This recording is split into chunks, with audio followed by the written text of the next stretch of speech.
Hello, I'm Maciej Mikos and you're watching World Talks. We are counting on America, says Ukrainian President Volodymyr Zelensky ahead of the Trump Putin meeting in Anchorage, Alaska. But what should we really expect from a summit which has been already dubbed by the US president as a listening exercise? To talk about it, we're joined by Michael Bociurkiw, Senior Fellow at the Eurasia Center at the Atlantic Council. Good afternoon. Good to be with you. Thank you. So, first of all, do you expect any meaningful results from the summit in Alaska? Well, we've just had an interesting twist thrown into everything. News reports coming out just now that one of the last world leaders to whisper into Donald Trump's ear on his way to Alaska was Belarus strongman Alexander Lukashenko. Now, on the one hand, we know he's a very close ally of Mr. Putin. We also know, of course, that Belarus did host Russian troops when Russia invaded Ukraine, and also that they continue to host Russian troops. On the other hand, they are looking for some kind of avenues of rapprochement, if you will, with the United States. But I thought that was very interesting. And we're also getting signals from Kremlin news sources that this summit may last actually a few hours. That could be a very good thing because perhaps that will give the Trump side team to really put the case forward on behalf of Ukraine and, of course, on behalf of Europe, why territory cannot be given up, why territory should be given back. But we know the Russian mindset very well, that of Mr. Putin. He's always had it in his mind to take over all of Ukraine and then some. So the best I think that could happen is they will lay out their respective positions. But of course, it would be a very welcome development if this does indeed lead to a second summit with Mr. Zelensky. And once again, Kremlin news sources are saying that could be a possibility. Now, Donald Trump likes to talk from time to time to world's dictators. But now I'd like to ask you about the composition of the teams, right, which you already mentioned. Now, given their presence, what could the Americans talk with the Russians about? Now, to name them, the Secretary of State Marco Rubio, Commerce and Treasury Secretary Howard Lutnick, Secretary Scott Bessent, CIA Director John Ratcliffe, also the Presidential Special Envoy Steve Witkoff, and the spokesperson Caroline Leavitt. Then again, from the Russian side, we have Sergei Lavrov, Andrei Belosov, Anton Siluanov, and Putin's advisors Kirill Dmitriev and Yuri Ushakov. Now that we know who'll be there, what will they be talking about? Well, I think the presence of senior finance officials, especially from the U.S. side, indicates that there will be talk about perhaps rare earth minerals and the possibility of lifting of sanctions on the part of Russia. There are valuable minerals even in the Alaskan soil, but there are very valuable minerals and elements in eastern Ukraine, especially the part that Russia currently occupies. I'm talking about things like lithium for EV car batteries, and also neon, an important element that goes into the production of semiconductor chips. Now, those two particular elements, I don't want to get too much into technicalities, but we also have to remember that lurking in the background is the senior partner to Russia, China, and they're very much interested in those particular elements. And I bet you that the Kremlin is getting quite a bit of guidance on what to negotiate.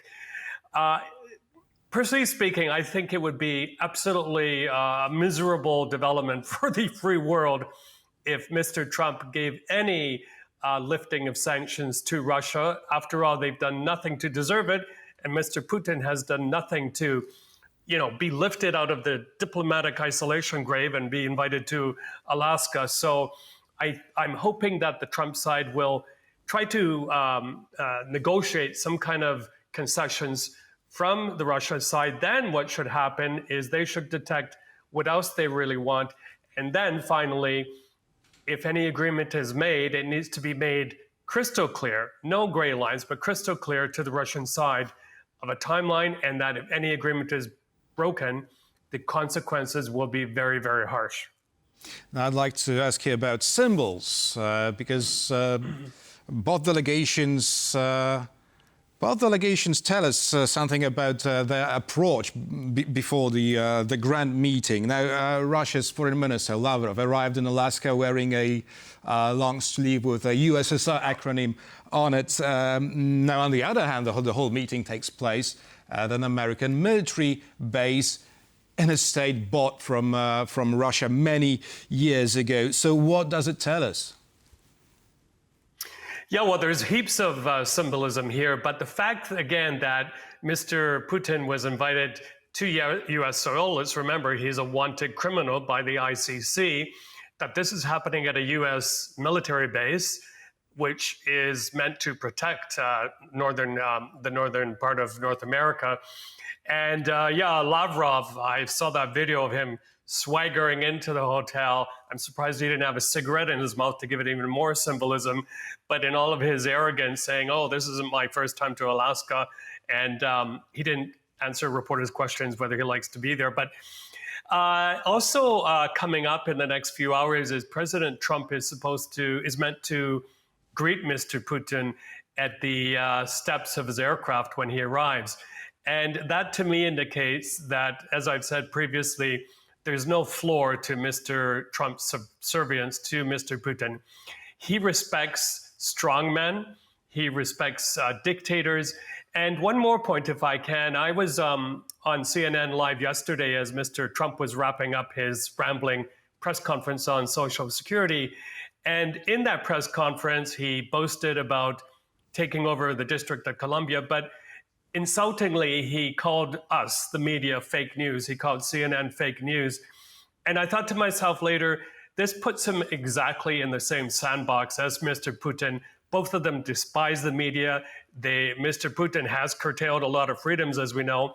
And Mr. Trump is well on his way to decapitating Congress, the Supreme Court, and making it very, very difficult for reporters to do their job. So maybe they'll find a lot of bromance, newfound bromance in this meeting, but it doesn't bode well for the rest of the world, those of us who subscribe to the rules-based international order. Now, talking about the rest of the world, Volodymyr Zelensky will not be there. European leaders will not be there either. But do you think that Donald Trump will at least coordinate his moves with his European allies? Well, the phone lines or Zoom lines were burning up this past week, of course, here in Europe. And I think that was a deliberate step by the Trump side to show that they are consulting with the Europeans, that they are consulting with Ukraine. But let's not forget, Mr. Trump has a very short-term memory. I call him the contortionist in chief for his frequent changes in positions. He sets vague deadlines. He issues threats. There's one important point here that I have for the Ukrainians and for Mr. Zelensky. I'm sure this has got to them so far because I've repeated it so many times, but I'm Canadian. And up until a certain point, we're, America's longest and best ally. And the way Mr. Trump has treated Canada has been absolutely disgusting. He's threatened Canada. He's threatened to annex it. And just yesterday, he repeated that Canada will do whatever he says. So Mr. Zelensky has to think long and hard if that's the way Mr. Trump treats his best ally right on his northern border, what lies in wait for Ukraine. Between a rock and a hard place. Then Michael Bociurkiw, Senior Fellow at the Eurasia Center, the Atlantic Council, was our guest this afternoon. Thank you very much. My pleasure. And thank you for watching and stay with us for much more news and interviews here on TVP World.